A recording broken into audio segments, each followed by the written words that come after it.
الحمد لله رب العالمين والصلاة والسلام على رسوله الكريم أما بعد أعوذ بالله من الشيطان الرجيم بسم الله الرحمن الرحيم سيقول السفهاء من الناس ما ولاهم عن قبلتهم التي كانوا عليها قل لله المشرق والمغرب يهدي من يشاء إلى صراط مستقيم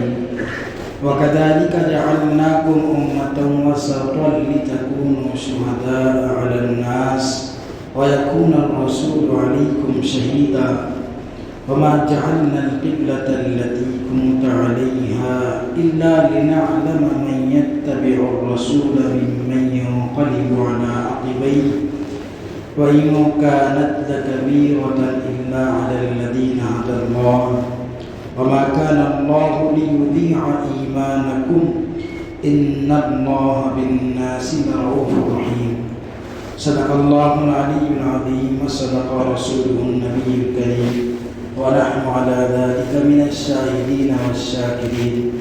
اللهم صل على محمد النبي الأمي في أفضل وأوسط وآخر كلامنا رب اشرح لي صدري ويسر لي أمري واحلل عقدة من لساني يفقهوا قولي رب زدني علما.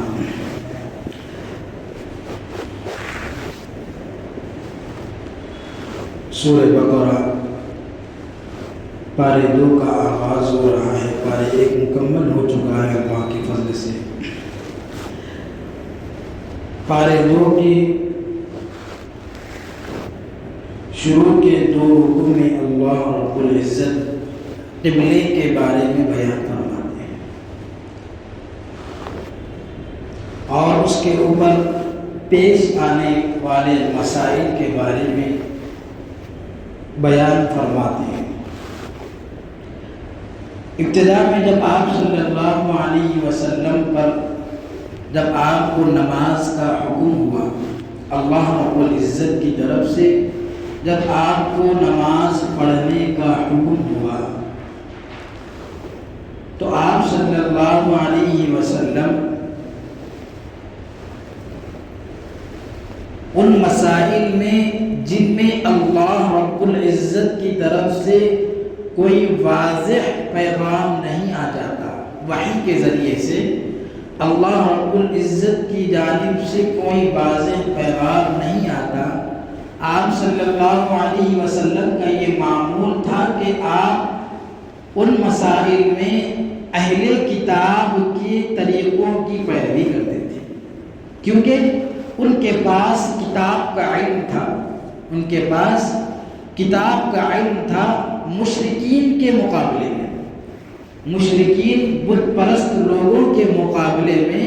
آپ صلی اللہ علیہ وسلم ان یہود و نصارا یعنی اہل کتاب کے طریقوں کی پیروی کرتے تھے، کیونکہ ان بت پرستوں سے زیادہ بہتر یہ لوگ ہیں، کیونکہ ان کے پاس کتاب کا علم ہے. تو آپ صلی اللہ علیہ وسلم انہی کے طریقوں کی پیروی کرتے تھے ان مسائل میں جن میں اللہ رب العزت کی طرف سے کوئی واضح پیغام، واضح اعلان نہیں آ جاتا. اگر وحی کے ذریعے سے کوئی بات آپ کو معلوم ہو جاتی تو بس آپ اسی کی پیروی کرتے تھے، لیکن اللہ کی طرف سے اگر واضح حکم نہیں آتا، اب اللہ رب العزت کی طرف سے یہ تو حکم آیا تھا کہ نماز پڑھو، لیکن کس سمت نماز پڑھنا ہے یہ بھی واضح نہیں ہوا تھا. تو آپ صلی اللہ علیہ وسلم ان اہل کتاب کے طریقے کی، ان کے سمت کی پیروی کرتے ہوئے یعنی بیت المقدس کی طرف رخ کر کے آپ نماز پڑھتے تھے. لیکن دل میں آپ کی یہ خواہش بھی تھی کہ چونکہ ابراہیم علیہ السلام نے بیت اللہ کو تعمیر کیا، یہ اللہ کا گھر ہے، تو آپ یہ چاہتے تھے دل میں کہ اللہ رب العزت کی طرف سے قبلہ بدل جائے، بیت اللہ قبلہ ہو جائے. یہ آپ کی دلی خواہش تھی، اس کا بھی تذکرہ اللہ نے آگے کیا. اب بار بار آسمان کی طرف نظر اٹھائے دیکھتے تھے کہ کہیں اللہ کی طرف سے کوئی پیغام آیا کہ نہیں. قبلے کے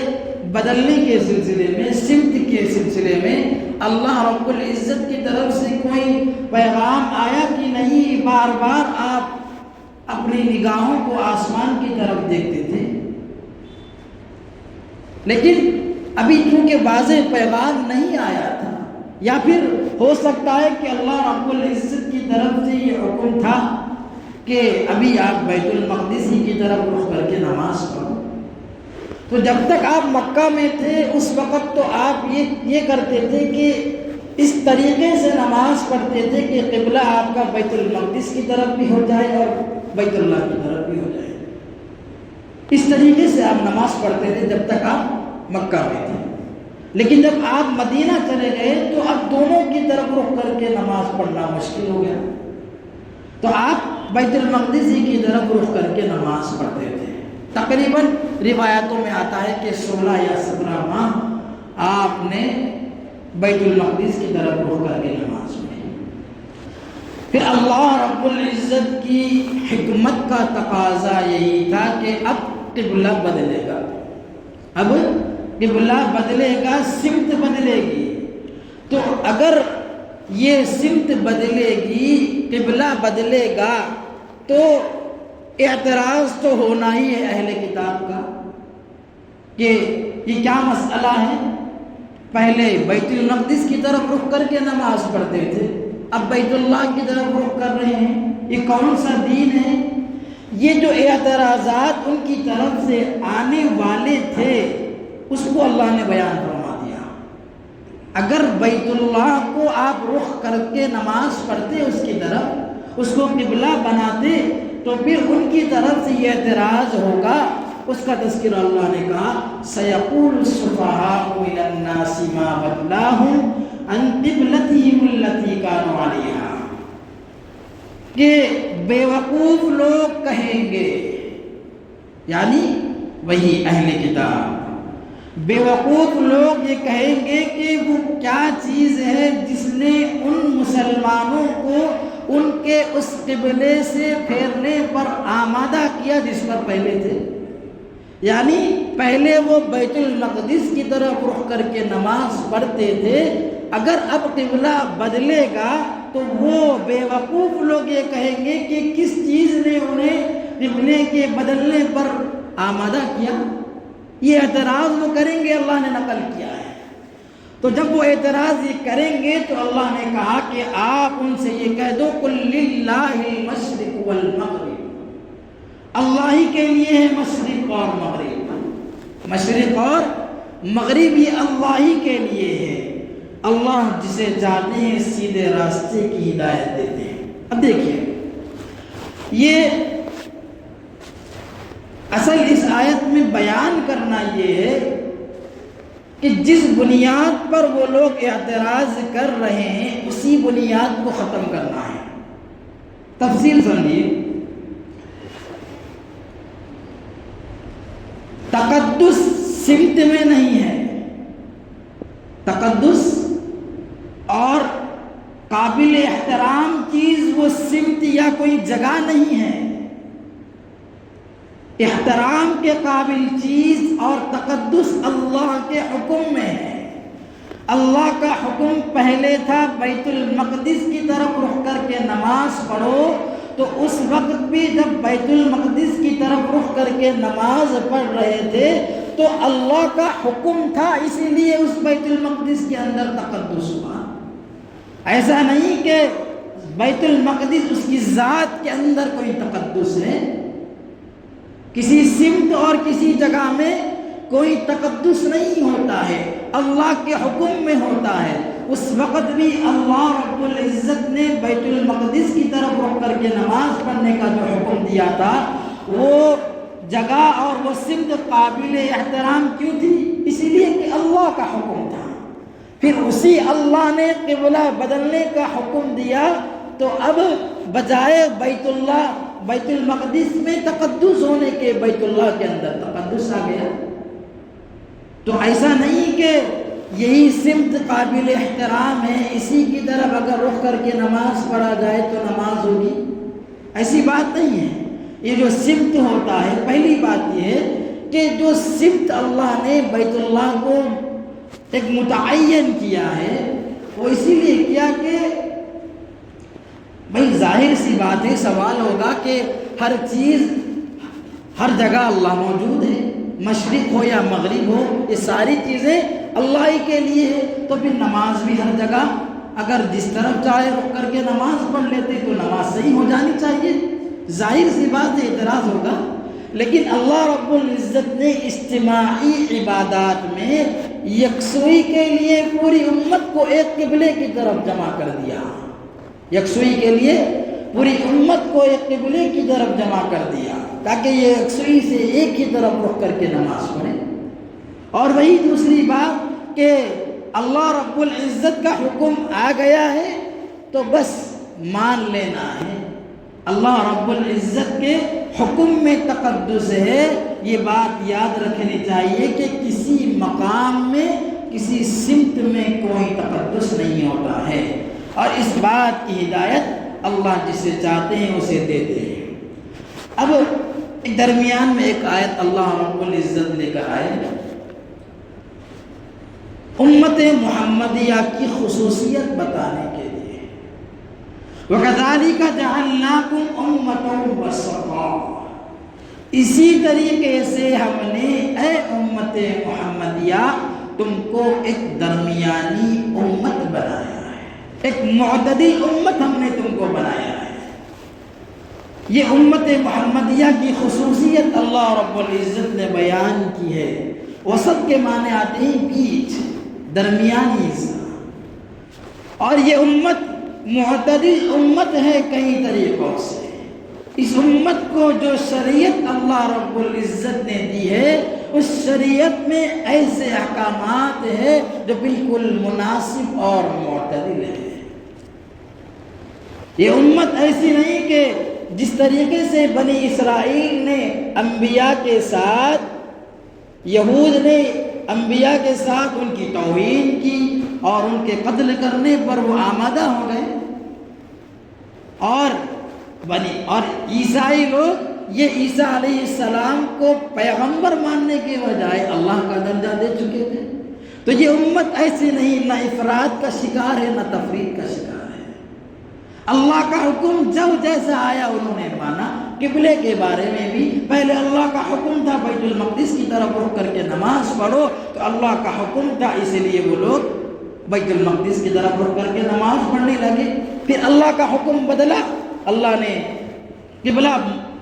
بدل دیا، بیت اللہ کی طرف رخ کر کے نماز پڑھنے کا حکم دیا، تو اس امت نے اللہ کے حکم کو سامنے رکھ کر بیت اللہ کی طرف رخ کر کے نماز پڑھنا شروع کیا۔ اور یہ امت درمیانی امت اللہ نے بنائی تاکہ اللہ فرماتے ہیں لِتَكُونُوا شُهَدَاءَ عَلَى النَّاسِ، تاکہ تم لوگوں پر گواہ بنو، تاکہ تم ساری انسانیت پر گواہ بنو، وَيَكُونَ الرَّسُولُ عَلَيْكُمْ شَهِيدًا، اور رسول تم پر گواہ ہو جائے۔ گواہ بننا دنیا میں بھی ہے اور آخرت میں بھی ہے۔ دنیا میں گواہ بننا اس معنی کے اعتبار سے ہے کہ اللہ رب العزت نے اس امت محمدیہ کو ایک رہنما کی حیثیت دی ہے، ایک رہنما کی حیثیت دی ہے کہ وہ لوگوں کو نیکی کی راہ پر لے جاتے ہیں، برائیوں سے روکتے ہیں۔ اور آخرت میں گواہ بننا اس معنی کے اعتبار سے ہے کہ جب آخرت کا منظر ہوگا،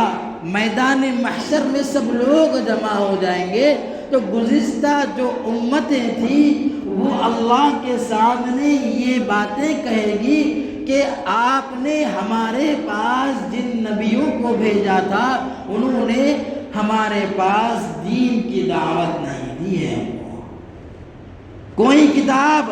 آپ کی طرف سے ہمارے پاس لے کر نہیں آئے تھے، آپ کے نبیوں نے دین کی صحیح راہ میں نہیں بتائی، یہ انکار کر دیں گے سراسر۔ تو اس وقت امت محمدیہ ان تمام کے خلاف گواہی دے گی کہ یہ لوگ جھوٹ کہہ رہے ہیں، ان کے اوپر ان کے پاس جن جن نبیوں کو آپ نے بھیجا تھا وہ سب نبی برحق تھے، سب نے آپ کی کتاب کی تعلیم دی، سب نیکی کی راہ پر چلانے کی انہیں دعوت دیتے تھے۔ اب وہ لوگ اس وقت یہ اعتراض کریں گے کہ تم تو ہمارے زمانے میں موجود تھے ہی نہیں، ہمارا زمانہ تمہارے سے پہلے کا زمانہ ہے۔ تو امت محمدیہ ان کے اس جواب میں یہ کہے گی کہ اگرچہ ہم تمہارے زمانے میں موجود نہیں تھے، لیکن ہمارے پاس جس رسول کو اللہ نے بھیجا، آپ صلی اللہ علیہ وسلم کو، آپ نے ہمیں بتایا ہے تمہارے بارے میں، تمہارے دور کے نبیوں کے بارے میں۔ اللہ کی کتاب نے ہمیں بتایا ہے کہ سب نبیوں نے اپنی بات پہنچائی ہے، سب نبیوں نے اللہ کا کلام پہنچایا ہے۔ اس پر آپ صلی اللہ علیہ وسلم امت محمدیہ کی اس گواہی پر آپ کہیں گے کہ یہ بے شک یہ لوگ صحیح کہہ رہے ہیں، وَيَكُونَ الرَّسُولُ عَلَيْكُمْ شَهِيدًا، اور رسول تم پر گواہ ہوتا ہے۔ تو یہ معتدل امت، اللہ کہتے ہیں کہ ہم نے تم کو ایک درمیانی اور معتدل امت بنائی ہے تاکہ تم لوگوں کے خلاف گواہ بنو اور رسول تم پر گواہ بنے، اور رسول تم پر گواہ بنے۔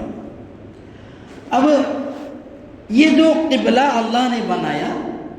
پہلے کیونکہ بیت المقدس کی طرف اللہ نے رخ کر کے نماز پڑھنے کا حکم دیا تھا، تو اللہ نے یہ قبلہ بنایا کیوں؟ اسی لیے کہ اللہ یہ دیکھنا چاہتے ہیں کہ کون رسول کی اتباع کرے گا اور کون پیٹ پھیر کر بھاگے گا۔ وَمَا جَعَلْنَا الْقِبْلَةَ الَّتِي كُنْتَ عَلَيْهَا، اور ہم نے وہ قبلہ جس پر آپ تھے، یعنی بیت المقدس، وہ قبلہ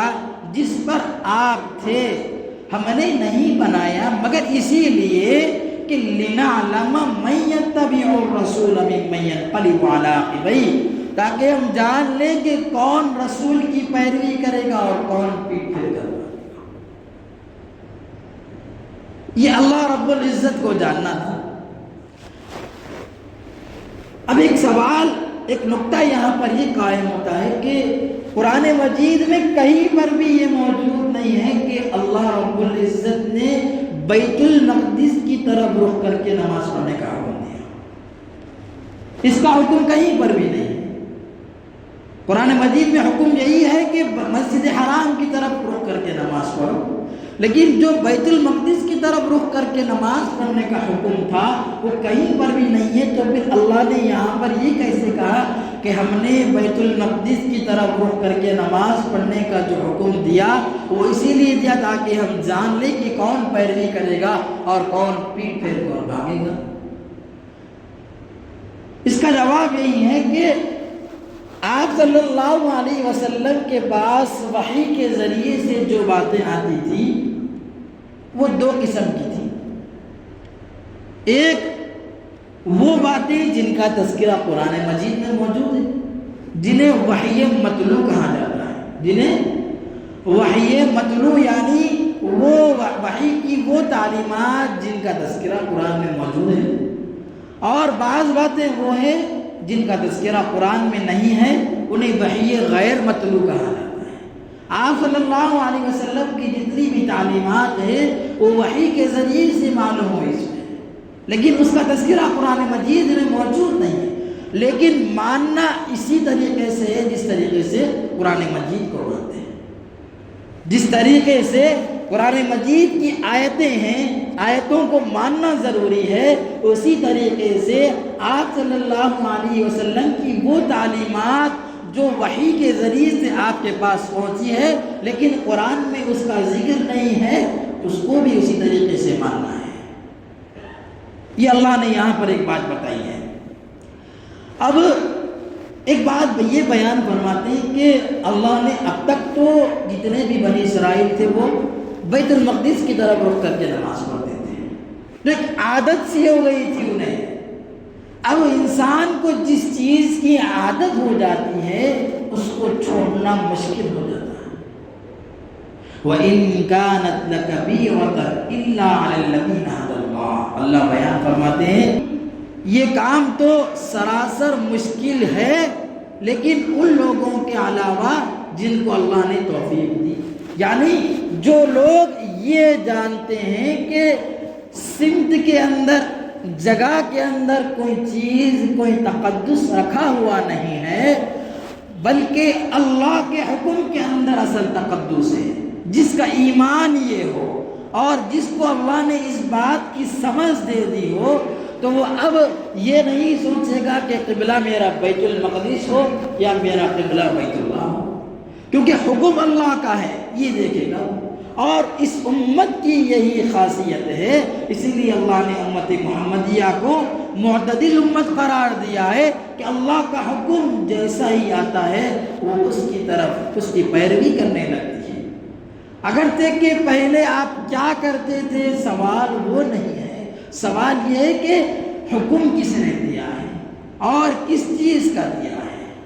اللہ نے حکم دیا ہے کہ اب تک آپ بیت المقدس کی طرف رخ کر کے نماز پڑھتے تھے، لیکن اب آپ کا قبلہ بدلے گا،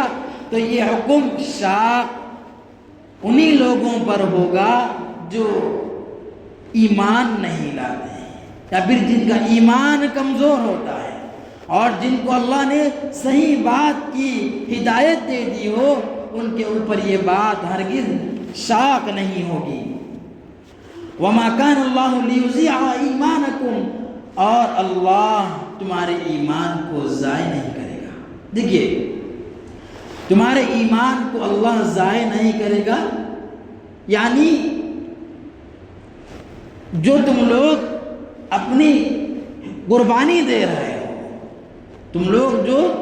بیت المقدس کی طرف رخ کر کے نماز پڑھنے کے تم لوگ عادی تھے، لیکن وہ تم لوگ چھوڑ رہے ہو اپنی عادت کو اللہ کے حکم کے سامنے، تو یہ جو تمہاری قربانی ہے، تمہارا جو ایمان ہے، اس ایمان کو اللہ ضائع نہیں کرے گا۔ یا پھر اس کا دوسرا مطلب یہ ہو سکتا ہے کہ وہ مسلمان جو بیت اللہ کی طرف رخ کر کے، جو اللہ کا حکم آیا کہ بیت اللہ کی طرف رخ کر کے نماز پڑھو، اس حکم کے آنے سے پہلے جو انتقال کر چکے تھے، اب ظاہر سی بات ہے وہ بیت المقدس کی طرف رخ کر کے نماز پڑھتے تھے، تو کیا ان کی نمازیں قبول نہیں ہوگی؟ اللہ بیان فرماتے ہیں کہ وہ جب تک جو اللہ کا حکم تھا وہ اللہ کے اس حکم کے حساب سے اسی کی طرف رخ کر کے نماز پڑھتے تھے، تو اللہ تمہارے اعمال کو، تمہارے ایمان کو یوں ہی ضائع نہیں کرے گا۔ یہ بعد میں اللہ کا حکم آیا تو تم اس کے مکلف تھے ہی نہیں، تم موجود تھے ہی نہیں، لیکن جب تک موجود تھے اللہ کے حکم کی تم پیروی کرتے رہے۔ وَمَا كَانَ اللَّهُ لِيُضِيعَ إِيمَانَكُمْ، اللہ تمہارے ایمان کو ضائع نہیں کرے گا۔ إِنَّ اللَّهَ بِالنَّاسِ لَرَءُوفٌ رَحِيمٌ، بے شک اللہ لوگوں پر بڑا ہی مشفق ہے اور بڑا ہی مہربان ہے، اور بار بار مہربانی کرنے والا ہے، نہایت رحم والا ہے۔ اب دیکھیے وہ منظر، آپ صلی اللہ علیہ وسلم کو اللہ نے جو حکم دیا تھا، ابھی بیت اللہ کی طرف رخ کر کے نماز پڑھنے کا واضح حکم نہیں ملا تھا، تو آپ بیت المقدس کی طرف رخ کر کے نماز پڑھتے تھے، لیکن دل میں آپ کو یہ داعیہ تھا اور آپ شوق رکھتے تھے، آپ کا یہ شوق تھا کہ بیت اللہ قبلہ بن جائے، تو آپ بار بار آسمان کی طرف دیکھتے تھے۔ قَدْ نَرَى تَقَلُّبَ وَجْهِكَ فِي السَّمَاءِ، اے نبی ہم آپ کے رخ کو آسمان میں بار بار پھیرنے کو دیکھ رہے ہیں، آپ جو دیکھ رہے ہیں کہ کہیں اللہ کی طرف سے وحی آئی ہے، ہم دیکھ رہے ہیں۔ اب سنیے، فَلَنُوَلِّيَنَّكَ قِبْلَةً تَرْضَاهَا، ہم آپ کو پھیر دیں گے اس قبلے کی طرف جس سے آپ راضی ہیں۔ یعنی اب حکم اللہ کی طرف سے مل گیا کہ بیت اللہ کو اپنا قبلہ بناؤ، فَوَلِّ وَجْهَكَ شَطْرَ الْمَسْجِدِ الْحَرَامِ، تم مسجد حرام کی طرف اپنا رخ کرو، مسجد حرام کی طرف اپنا رخ کرو۔ اور اللہ نے بیان فرما دیا، وَحَيْثُ مَا كُنْتُمْ فَوَلُّوا وُجُوهَكُمْ شَطْرَهُ، تم جہاں کہیں ہو اپنے چہروں کو، اپنے رخ کو اس کی طرف، مسجد حرام کی طرف پھیرو۔ دیکھیے جب تک آپ مکہ میں رہیں گے یہ پورا مسجد حرام یہ بیت اللہ میں شامل ہے، تو مسجد حرام کی طرف رخ کرنا بیت اللہ کی طرف رخ کرنا ہو۔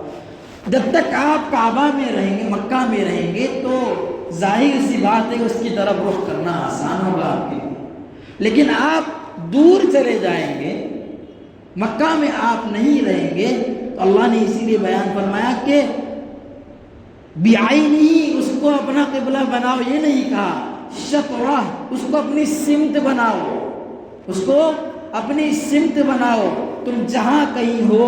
فولوا وجوہکم شطرہ، تم اپنے چہروں کو اس کی طرف کرو، اس کو اپنا سمت بناؤ، بعینہ اس کو قبلہ بناؤ۔ یہ اللہ نے حکم نہیں دیا، کیونکہ امت محمدیہ کے اوپر اللہ رب العزت نے وہ احکامات دیے جن کے اندر سہولت ہے، جو مناسب ہے، جو معتدل ہے۔ وَإِنَّ الَّذِينَ أُوتُوا الْكِتَابَ لَيَعْلَمُونَ أَنَّهُ الْحَقُّ وَإِنَّ الَّذِينَ أُوتُوا الْكِتَابَ لَيَعْلَمُونَ أَنَّهُ الْحَقُّ مِنْ رَبِّهِمْ، بے شک وہ لوگ جن کو کتاب کا علم دیا گیا، یعنی اہل کتاب یہود و نصارا، لَيَعْلَمُونَ وہ جانتے ہیں اس بات کو کہ أَنَّهُ الْحَقُّ مِنْ رَبِّهِمْ یہ ان کے رب کی طرف سے برحق بات ہے، وہ اس بات کو جانتے ہیں۔ لیکن اللہ بیان فرماتے ہیں کہ وہ کام جو کر رہے ہیں جانتے بوجھتے ہوئے بھی، وَاللَّهُ بِغَافِلٍ عَمَّا يَعْمَلُونَ اللہ ان کے اعمال سے غافل نہیں ہے۔ اللہ نے آپ صلی اللہ علیہ وسلم کو یہ حکم دیا کہ اگر آپ ان اہل کتاب کے سامنے ہر قسم کی نشانیاں ان کے سامنے پیش کر دو، ہر قسم کی ساری نشانیاں آپ ان کے سامنے پیش کر دو۔ وَلَئِنْ أَتَيْتَ الَّذِينَ أُوتُوا الْكِتَابَ بِكُلِّ آیَةٍ اگر آپ اہل کتاب کے پاس ہر قسم کی نشانی لے کر آ جائے، مَا تَبِعُوا قِبْلَتَكَ تو وہ آپ کے قبلے کی پیروی نہیں کریں گے، وَمَا أَنْتَ بِتَابِعٍ قِبْلَتَهُمْ اور نہ آپ ان کے قبلے کی پیروی کرنے والے ہیں، وَمَا بَعْضُهُمْ بِتَابِعٍ قِبْلَةَ بَعْضٍ اور ان میں سے بعض کے قبلے کی پیروی کرنے والے نہیں ہیں۔ وہی بات جو پارے 1 میں بھی اللہ نے کہی تھی کہ یہ یہود و نصارہ یہ چاہتے ہیں کہ آپ اپنے دین سے پھر جائیں، یہ مسلمان اپنے دین سے پھر جائے، یہ ان کی دلی خواہش ہے، یہ ان کی دلی خواہش ہے۔ لیکن اللہ نے آپ صلی اللہ علیہ وسلم سے خطاب کرتے ہوئے آپ کو مخاطب کرتے ہوئے ساری امت محمدیہ سے یہ خطاب کیا اور یہ اعلان کیا کہ اور اگر آپ کے پاس صحیح علم آنے کے بعد ان کے خواہشات کی پیروی کریں گے، ان کے خواہشات کی پیروی کریں گے، اِنَّكَ إِذًا لَمِنَ الظَّالِمِينَ تب تو آپ ظالموں میں سے ہوں گے۔ آپ صلی اللہ علیہ وسلم سے یہ حرکت ہونا تو ناممکن ہے، آپ سے یہ حرکت ہو ہی نہیں سکتی، لیکن آپ کے ذریعے سے ساری امت کو سنانا ہے کہ اے امت محمدیہ اگر تمہارے پاس صحیح علم آ گیا ہے، صحیح علم کے آنے کے باوجود بھی تم نے ان کی خواہشات کی پیروی کی تو یاد رکھو تم ظالموں میں سے ہوں گے۔ الذین آتیناہم الکتاب یعرفونہ کما یعرفون ابناءہم وَإِنَّ فَرِيقًا مِّنْهُمْ لَيَكْتُمُونَ الْحَقَّ وَهُمْ يَعْلَمُونَ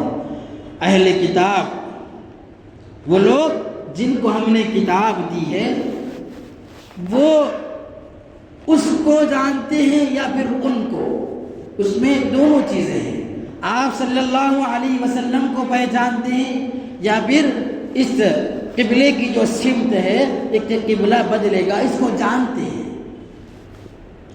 تو وہ لوگ جن کو ہم نے کتاب دی ہے وہ آپ صلی اللہ علیہ وسلم کو پہچانتے ہیں، کما یعرفون ابناءہم جیسا کہ وہ اپنے بیٹوں کو جانتے ہیں۔ آپ صلی اللہ علیہ وسلم کی بعثت کے بارے میں ان کی کتابوں میں جو نشانیاں موجود تھیں ان نشانیوں کے ذریعے سے وہ آپ صلی اللہ علیہ وسلم کا حلیہ مکمل طور پر جان چکے تھے۔ اللہ نے بیان فرمایا اس طریقے سے جانتے تھے جس طریقے سے وہ اپنے بیٹوں کو جانتے ہیں،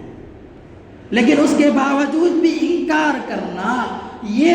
ناواقفیت کی بنیاد پہ نہیں تھا، بلکہ محض ایک حسد تھا، ایک عناد تھا، ایک بغض تھا، اسی کی بنیاد پہ وہ آپ کا انکار کرتے تھے۔ وَإِنَّ فَرِيقًا مِّنْهُمْ لَيَكْتُمُونَ الْحَقَّ وَهُمْ يَعْلَمُونَ، بے شک ان میں سے ایک جماعت حق کو چھپاتی ہے جانتے بوجھتے، حق کو چھپاتی ہیں جانتے بوجھتے۔ الحق من ربک فلا تکونن من الممترین، حق آپ کے رب کی طرف سے ہے، لہٰذا آپ شک کرنے والوں میں سے مت بنیے۔